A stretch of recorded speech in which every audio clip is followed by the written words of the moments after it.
কোথায় যেন হারিয়ে গেলেন অভিনেত্রী অপু বিশ্বাস। অথচ একদিকে শবনম ইয়াসমিন বুবলি 6 মাসের অন্তঃসত্ত্বা, 6 মাসের অন্তঃসত্ত্বা হয়েও একের পর এক যেন ওপেনিংয়ে ধামাকা দিচ্ছেন।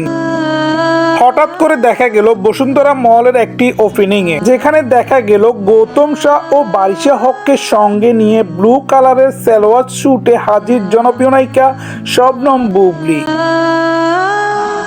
আসলে তাকে লাগছিল অসাধারণ, মনে হচ্ছে একদম নীল পরী। কেক কাটা থেকে শুরু করে যাবতীয় সবকিছুই কমপ্লিট করেছে গৌতম শাহ, বারিশা হক এবং কি বাংলাদেশের জনপ্রিয় নায়িকা শবনম ইয়াসমিন বুবলি।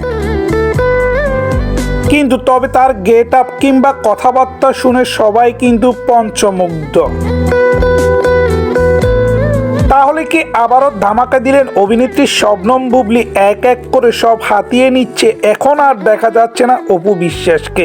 বিভিন্ন শোরুম থেকে শুরু করে ফিতা কাটা সবকিছুই এখন বুবলির হাতে। তো গাইস, এ নিয়ে আপনাদের কি মতামত অবশ্যই কমেন্ট করে জানাবেন। অপু বিশ্বাসের সমস্ত কাজ বুবলি নিয়েছে।